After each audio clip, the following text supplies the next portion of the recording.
केसरिया से मन जोगी हुआ रे, दिल झूमे देखो मतवारा हुआ रे, केसरिया से मन जोगी हुआ। हर पल मनाओ केसरी त्योहार।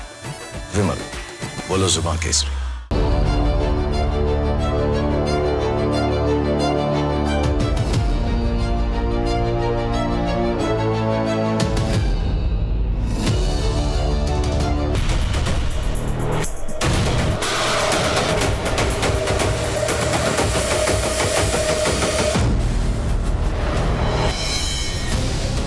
ईरान अमेरिका युद्ध में फिलहाल तो सीज़फायर जारी है।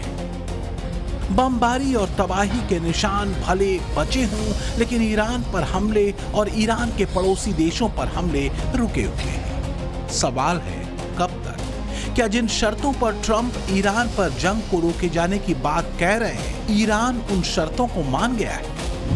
क्या ईरान न्यूक्लियर बम नहीं बनाएगा? क्या ईरान संशोधित न्यूक्लियर मटेरियल अमेरिका को सौंप देगा? क्या आईसीबीएम प्रोग्राम पूरी तरह बंद कर देगा? क्या ईरान प्रॉक्सी गिरोहों को समर्थन देना बंद करेगा? और सबसे बड़ा सवाल, क्या हॉर्मुज स्ट्रेट पर ईरान अपना कंट्रोल छोड़ देगा? इन सवालों के जवाब आपको कभी भी स्पष्ट नहीं मिलेंगे, ना अभी और ना ही आगे, क्योंकि सच ये है कि सवालों पर ट्रंप के दावे अलग हैं, ईरान के अलग। लेकिन हाँ, इस सब के बीच एक राहत भरी खबर यह है कि ईरान के विदेश मंत्री ने स्ट्रेट ऑफ हॉर्मुज के खोले जाने की घोषणा सोशल मीडिया पर एक पोस्ट करके की।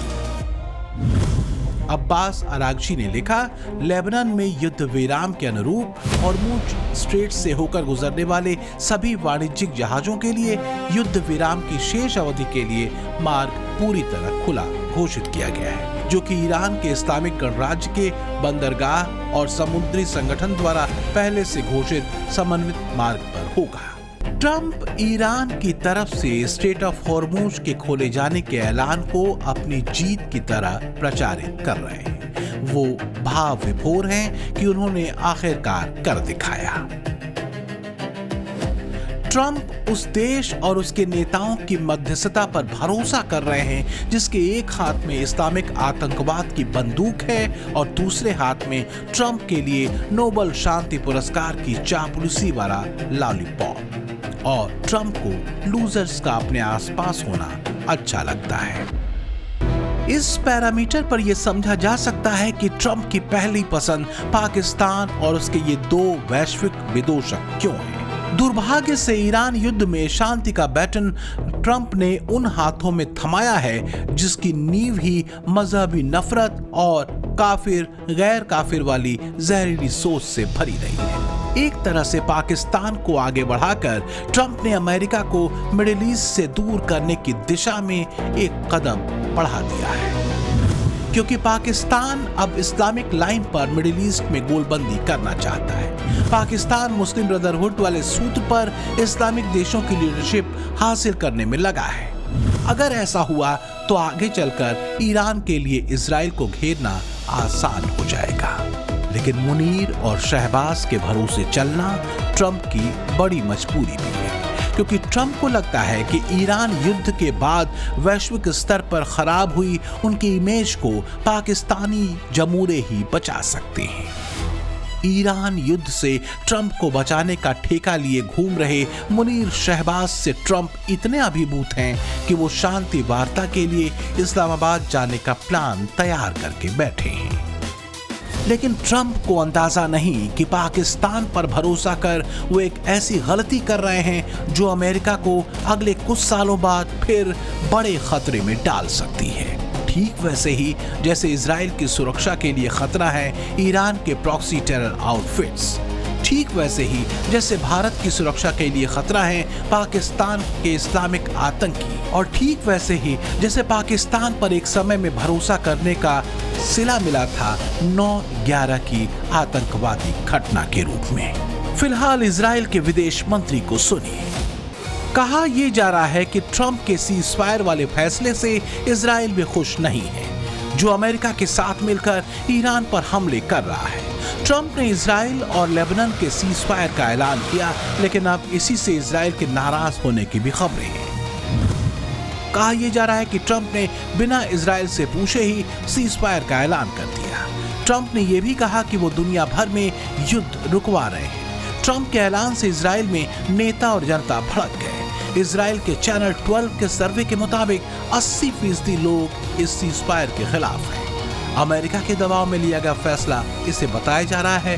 विरोध के बाद नेतन्याहू ने कहा कि वो तय करेंगे कि कब क्या करना है। एक तरफ ट्रंप ईरान के साथ संबंधों को पटरी पर आने का दावा कर रहे हैं। अमेरिका ईरान के बीच डील के अगले हफ्ते हो जाने की बात कह रहे हैं और दूसरी तरफ वो ये भी कह रहे हैं कि अगर डील नहीं हुई तो लड़ाई फिर शुरू होगी। इस सब के बीच मिडिल ईस्ट के शांति समझौते में पाकिस्तान की एंट्री कराकर ट्रंप ने एक नई चुनौती भारत के लिए खड़ी कर दी है। अब पाकिस्तान इस्लामिक नेटो की लाइन को आगे बढ़ा सकता है। अमेरिका का डर दिखाकर इस्लामिक आर्मी बनाने की बात मिडिल ईस्ट के देशों से कर सकता है। सऊदी अरब जैसी डील वो बाकी अरब देशों से भी कर सकता है और मुस्लिम ब्रदरहुड भारत के लिए आने वाले समय में एक बड़ा खतरा बन सकता है। धर्म की लाइन बहुत इमोशनल और सेंसिटिव होती है। इसी मजहबी लाइन पर कभी अरब देश भी इजराइल की स्थापना के तुरंत बाद उस पर तगड़ा हमला कर चुके हैं। 1939 में इजराइल की स्थापना के फौरन बाद अरब देशों ने उस पर हमला किया था। इसमें मिस्र, जॉर्डन, सीरिया, इराक और लेबनान शामिल थे। इसके बाद 1967 में 6 डेज वॉर हुआ जिसमें मिस्र, सीरिया और जॉर्डन ने इजराइल को घेरने की कोशिश की थी लेकिन नाकामयाब रहे। फिर 1973 में मिस्र और सीरिया ने यहूदी त्योहार योम किप्पुर के दिन इजराइल पर अचानक हमला किया। हालांकि तब भी उनको मुंह की खानी पड़ी। चूंकि पश्चिमी देश और अमेरिका इजराइल के साथ खड़े रहे इसलिए इजराइल मजबूती से लड़ता रहा और कोल्ड वॉर के दौर और 90 के दशक में टूटे यूएसएसआर की वजह से अरब देशों को अमेरिका की तरफ आखिरकार जाना पड़ा। आज का हाल यह है कि सऊदी अरब और यूएई अमेरिका के करीब हैं। कतर संतुलित रुख रखता है, हालांकि इस्लामिक लाइन इसके लिए भी सबसे ऊपर है।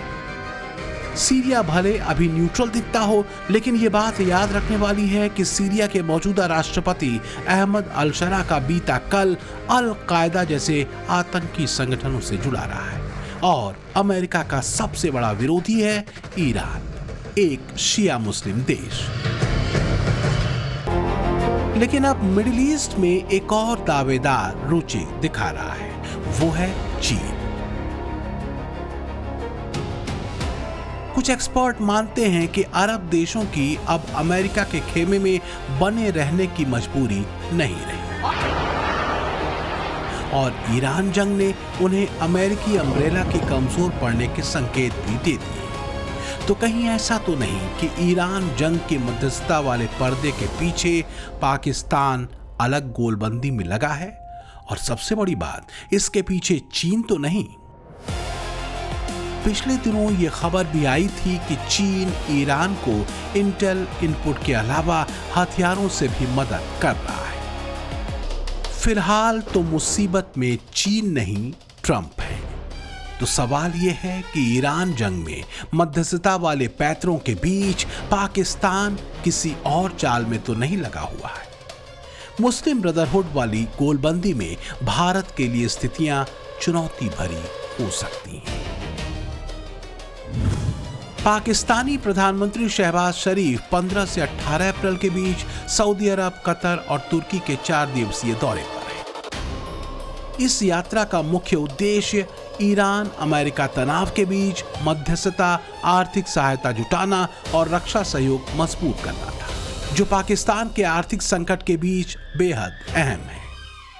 इधर ट्रंप इस बात से गदगद हैं कि पाकिस्तान ईरान जंग से उन्हें निकालने की पूरी कोशिश कर रहा है। ट्रंप प्रशासन पाकिस्तान का इसलिए भी एहसान मान रहा है क्योंकि ईरान जंग में नेटो देशों ने अमेरिका से किनारा कर लिया।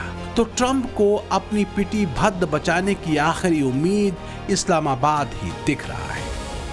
ट्रंप को लग रहा है कि पाकिस्तान उनका काम कर रहा है, लेकिन मुनीर शहबाज अपने इस्लामिक नेटो वाले मिशन पर है। मतलब ये कि अमेरिका के खर्चे और ईरान की जंग में शांति का चूरन चटाकर मुनीर और शहबाज अपना हित साधने में जुटे।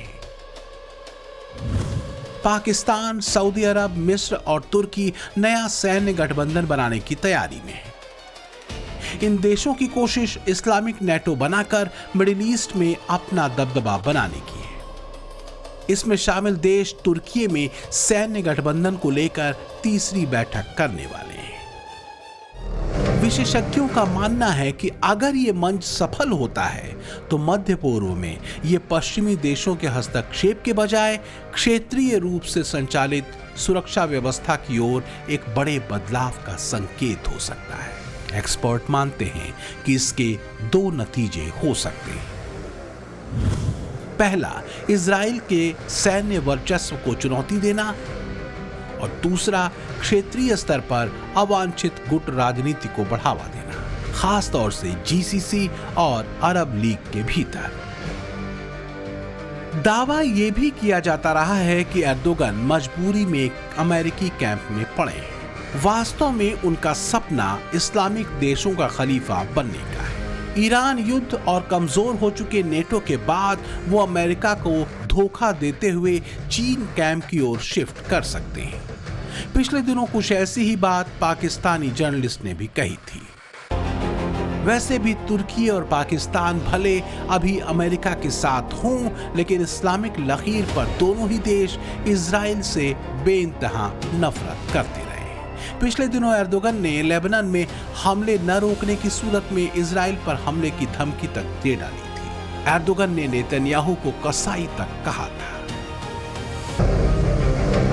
लेकिन मानवता की बात करते इसी शख्स की बोलती तब बंद हो गई थी जब हमास के आतंकियों ने इजराइल में बर्बर तरीके से यहूदी बच्चों, महिलाओं और पुरुषों की हत्याएं की थी, क्योंकि एर्दोगन और मुनीर जैसों की इस्लामिक लाइन पर आतंकी हमले दरअसल न्याय की लड़ाई है। पाकिस्तान और तुर्की की धर्म की लाइन पर यही नफरत भारत के लिए भी है। I also carry with me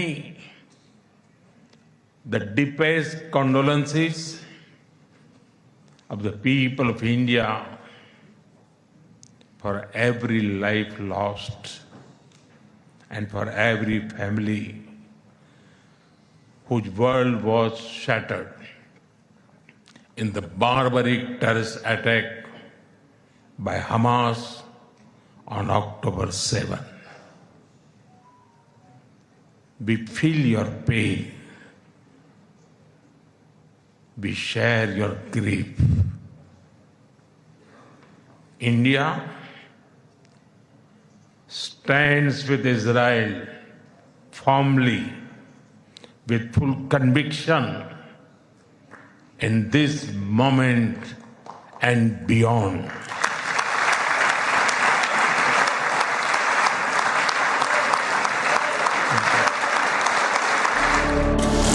Bharat का पक्ष मानवता का पक्ष रहा है। आतंकवाद के खिलाफ भारत दुनिया को आगाह करता रहा है।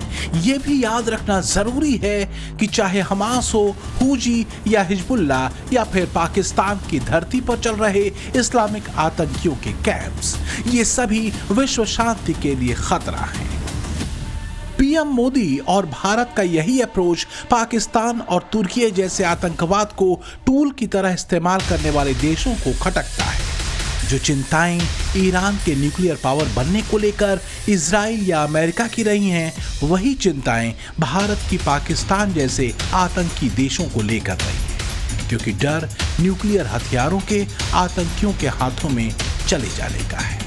दो नोटोरियस और कट्टरपंथी सनक वाले मुल्कों के हाथ में न्यूक्लियर बम का जाना मानवता के लिए बड़ा खतरा हो सकता है। कट्टरपंथ की ये केमिस्ट्री वैश्विक शांति के लिए इसलिए अलार्मिंग है क्योंकि पाकिस्तान और एर्दोगन दोनों की फितरत एक सी है। दोनों ही इस्लामिक कट्टरपंथ की सनक में हैं। दोनों ही इस्लामिक आतंकियों और उनके गुटों को सपोर्ट करते रहे हैं। दोनों ही एक बात पर सहमत हैं कि इस्लामिक जगत की एक लीडरशिप होनी चाहिए। दोनों ही दुनिया को कट्टरपंथी इस्लामिक राज के झंडे तले लाना चाहते हैं। दोनों का मकसद वैश्विक शक्ति बनना है और इस्लामिक बॉम्ब के जरिए शांति पसंद दुनिया को धमकाना है। भारत और इजराइल पूरी तरह से स्पष्ट है कि आतंकवाद का दुनिया में कोई स्थान नहीं है। किसी भी रूप में, किसी भी अभिव्यक्ति में आतंकवाद को स्वीकार नहीं किया जा सकता। भारत आतंकवाद का भुक्तभोगी रहा है। पिछले साल पहलगाम में पाकिस्तान से आए आतंकियों ने जिस तरह धर्म पूछकर भारतीयों की हत्याएं की थीं, उसकी निंदा पूरी दुनिया ने की। पाकिस्तान को न भूलने वाला जवाब भी भारतीय सेना ने ऑपरेशन सिंदूर में दिया। भारत ने चेतावनी भी दी कि अगर फिर हमला होता है तो इसे एक्ट ऑफ वॉर माना जाएगा और पाकिस्तान को मुंहतोड़ जवाब मिलेगा। यही वजह है कि इस्लामिक नेटो को लेकर के पाकिस्तान बेचैन हो उठा। दुर्भाग्य से अब ट्रंप उसी आतंक परस्त पाकिस्तान पर फिदा है, इस्लामिक आतंकवाद पर चुप्पी साधे हुए। ट्रंप आत्ममुग्ध है। अमेरिका का मान सम्मान और दोस्त सब कुछ लुटा करके भी ट्रंप इस बात पर मुग्ध हैं कि पाकिस्तान उनके इमेज की डूबती लुटिया बचा रहा है। लेकिन सच यह है कि ट्रंप अमेरिका को एक अंधेरे और गहरे भंवर की तरफ धकेल रहे हैं। ट्रंप की आत्ममुग्धता का लेवल देखिए। AI से बनाई गई ये तस्वीर ट्रंप ने सोशल मीडिया पर शेयर की, जिसमें वो खुद को प्रभु ईसा मसीह के जैसे कपड़े पहने हुए दिखा रहे हैं। पिछले दिनों ट्रंप की तरफ से पोस्ट की गई इस तस्वीर को भी उनकी सनक का ही नतीजा बताते हुए कई लोगों ने इसकी आलोचना की, यहां तक कि उनके समर्थकों ने भी। लेकिन मुनीर और शहबाज ट्रंप की चापलूसी में लगे हुए हैं। दोनों की चापलूसी पर पाकिस्तान में कमेंट्री चल रही है। ईरान के साथ युद्ध में ट्रंप ने खुद की तो साख गंवाई है, अमेरिका की सुपर पावर वाली इमेज को भी बुरी तरह तहस नहस किया है। आगे ट्रंप क्या करेंगे कुछ कहा नहीं जा सकता। अमेरिका के भीतर उनकी साख तेजी से नीचे गिरी है। यूरोपीय देशों के साथ ट्रंप ने अमेरिका के संबंधों को बिगाड़ने में कोई कसर नहीं छोड़ी है। अपने बड़बोलेपन और सतही भाषा को लेकर ट्रंप नाटो देशों को भी कड़वे अनुभव दे चुके हैं। ये उस देश के सांसद कह रहे हैं जिस देश के साथ अमेरिका का करीब करीब 1 शताब्दी पुराना दोस्ताना रहा है। ट्रंप ने सब चौपट कर दिया। अमेरिका ही नहीं, दुनिया के फॉरेन एक्सपर्ट तो यहां तक कहते हैं कि जब दोस्ती ही शहबाज मुनीर जैसों से होगी तो बुद्धि तो भ्रष्ट होगी ही। ब्यूरो रिपोर्ट, टाइम्स नाउ, नव भारत।